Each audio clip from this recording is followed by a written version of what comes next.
Tonight, ICE agents in frigid Minneapolis as they surround this home. Federal officers then going inside, making an arrest. Not their original target, but also undocumented. 6:12 a.m., Minneapolis, Minnesota. 140 secret night deliveries. 5,640 arrests. $372 million in fentanyl and meth seized.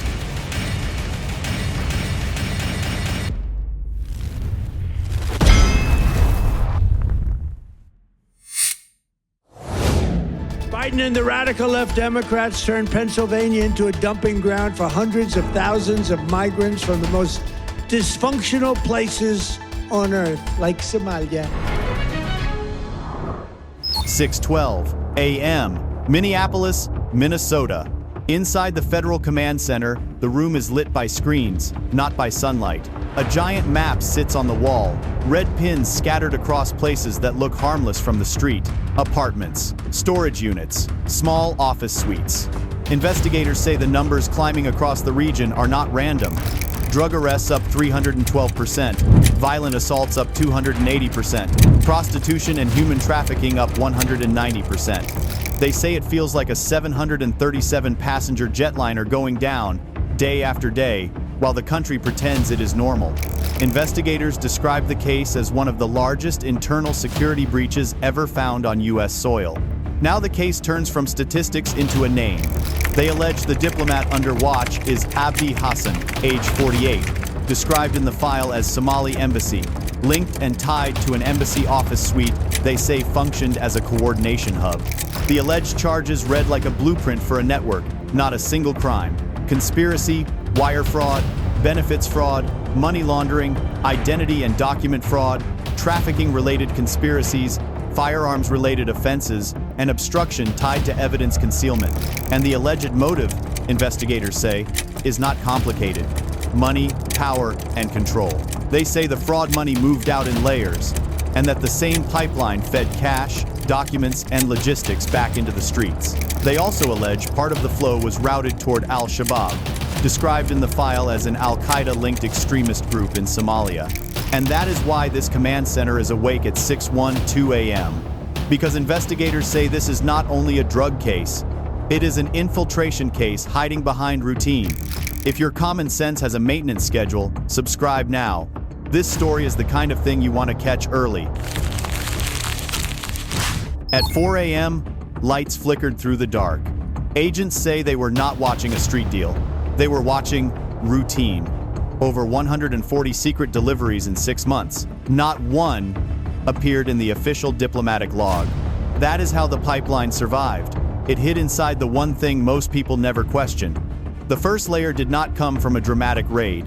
It came from trash. Shredded immigration forms, smashed SIM cards, envelopes from money transfer companies.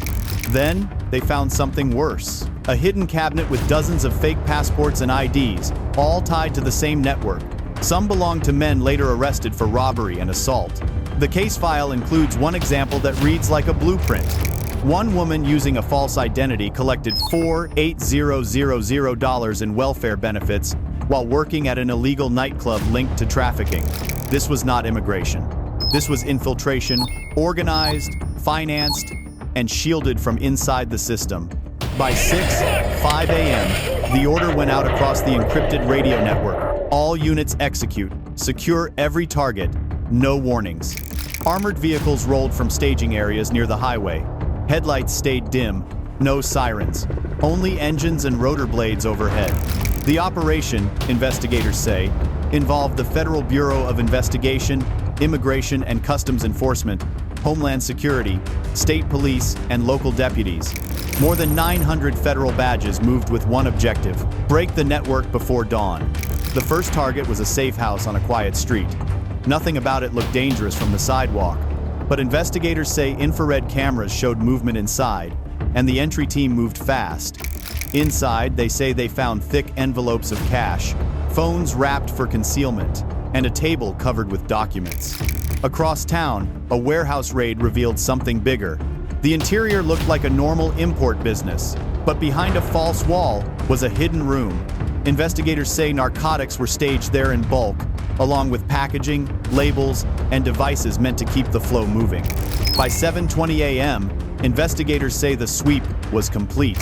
41 locations raided, 104 suspects detained, $4.44 million in cash seized, 696 plus pounds of narcotics seized, 144 illegal weapons removed. No civilians were harmed, investigators say. But the operation proved one thing beyond doubt. The network had not been hiding. It had been operating boldly, openly, and everywhere. And after the morning sweep, one address still sat at the center of the map, an office suite tied to an embassy seal. At 12:19 p.m., a single line appeared on the screen. Authorized entry.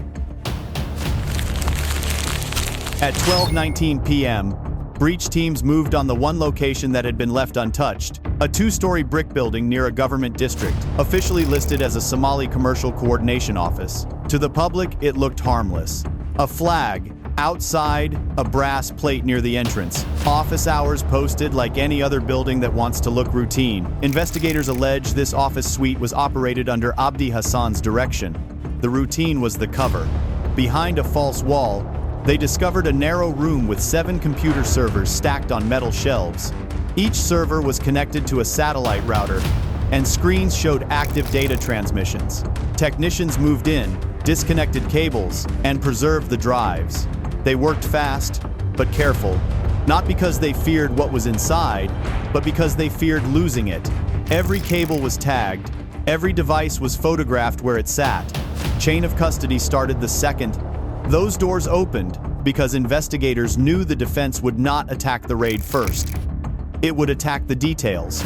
On a desk nearby, agents found a stack of folders that looked like routine office administration. Meeting notes, visitor sign-ins, a calendar. But the handwriting in the margins was not about meetings. It was about movement. Which account cleared? Which transfer stalled? Which delivery needed a new address? It was the kind of paperwork that looks ordinary until you understand what it is really doing. And once it clicks, you cannot unsee it. Later forensic work traced many of those transmissions through Somalia, Turkey, and the Gulf states. Then into private accounts controlled by the same network. In a cabinet, they found lines of blue folders organized like a library. Names, dates, transfers, addresses, a paper map of a system. With the embassy-linked office suite secured, analysts say they finally had something they had never possessed before: a map. The files did not just list people.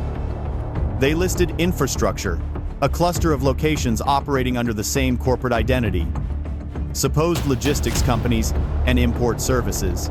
In reality, investigators say many were empty storefronts, dust on the glass, bare shelves. But bank accounts attached to those companies showed millions of dollars moving through them every year. One location in a small industrial park looked abandoned. Yet when agents entered, they found 6 large safes bolted to the concrete floor. Inside those safes were bundles of cash totaling $2.16 million, wrapped in rubber bands and separated by week and month. It was not loose money. It was scheduled money. Because the cash was not mixed, it was sorted. Same size stacks, same wrap pattern, notes that appeared to mark timing and destination. Investigators say it looked less like street money and more like payroll. And the items near the cash mattered too, not weapons on display. Not trophies, just tools, packaging materials, seals, labels, the kind of small, boring objects that turn one delivery into many deliveries. That is what made the case feel industrial, not emotional. A system designed to repeat itself. And the violence in the file was not random either. 14 armed robberies, 9 shootings, 5 kidnappings, 3 murder investigations. They allege those incidents were tied to the same enterprise, a system driven by profit and intimidation. From just the documents collected in the last 6 months, analysts found $61 million in fraudulent benefit payments, $22 million routed through shell companies, $14 million hidden in charity accounts, and $9 million transferred through encrypted apps. Those figures, officials say, showed only a portion of the operation. Many years had no records at all. And when analysts followed the ledger beyond the building, the trail kept pointing outward, away from Minnesota, and into a pipeline that was never supposed to exist in the first place. By late afternoon, investigators say the story could no longer be contained inside one city, because the embassy-linked office suite did not only hold names, it held roots, not just where money went, but how it moved without triggering alarms. Analysts pulled bank records beside delivery logs, immigration paperwork beside rent rolls, shell company filings beside phone metadata, and the same pattern kept repeating. Clean enough to pass a casual glance, but consistent enough to prove coordination. Investigators allege the network was not improvising. It was running a schedule. Investigators say schedules are what change everything. A crime wave burns hot and then burns out. A schedule stays. That is why the briefings expanded so quickly. Not because the facts were sensational, but because the mechanics were reusable. If an operation can hide inside benefits claims, it can hide anywhere paperwork is trusted. If it can move money through shells and charities, it can rebuild even after arrests, unless the pipeline is cut at the source. And to investigators, the source was not one person, it was permission. The appearance of legitimacy that made ordinary gatekeepers look away. They say the benefits fraud alone showed a footprint of more than $280 million in the last 5 years. Not cash stuffed in duffel bags, but funds extracted through paperwork, then laundered through business fronts and charity layers until the origin disappeared. And inside the embassy-linked records, investigators say they found the logic for why the street-level violence felt like it was rising everywhere at once. It was being fed. They allege that while most of the money stayed inside the machine to keep it operating, 10% was routed to Al-Shabaab, described in the file as an Al-Qaeda-linked extremist group in Somalia. That is the moment, investigators say, when the case stops being only a trafficking case. Because when money leaves the country at scale, it becomes a security problem. When documents are forged at scale, it becomes a border problem. And when the same pipeline is tied to violence inside American neighborhoods, it becomes a domestic stability problem. At that point, the briefings got wider. Federal teams ran the information through counter-terror and fraud units. State agencies compared suspects and addresses. Local departments checked for repeat calls tied to the same names. Investigators say the map did not shrink, it grew. Then they found another detail that explained how the operation could expand so fast without needing a larger street crew. A tablet press. Investigators say the equipment recovered in the case was capable of producing 1,000,000 tablets every 10 hours. Not because the network needed to flood one city, but because it needed to supply many cities quietly. That is what the embassy-linked office suite represented in their view. A coordination hub, not a stash house. A place where logistics looked like paperwork, and paperwork looked like legitimacy. And when officials reviewed what had been seized and what had been mapped, investigators say the conclusion was blunt. This was not a crime wave. It was an infiltration. A system that learned how to wear the clothes of normal life.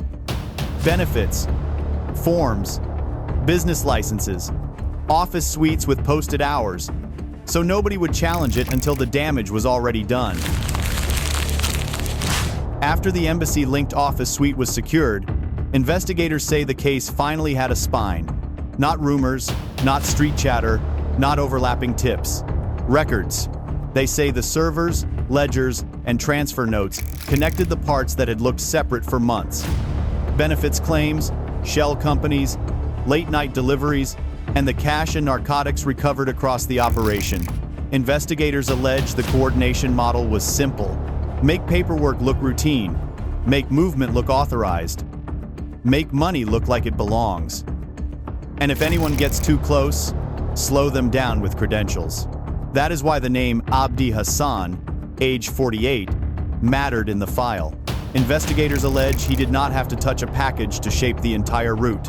They allege his value was cover, access, and the ability to make ordinary people hesitate at the exact moment a question should be asked. They also allege the same pipeline moved more than drugs. It moved legitimacy. And when legitimacy becomes a tool, the damage does not stay inside a case folder. When benefits are drained, families feel it. When documents are forged, communities feel it. When narcotics move at scale, neighborhoods feel it first, then hospitals, then schools, then everyone who thought they lived far away from the problem.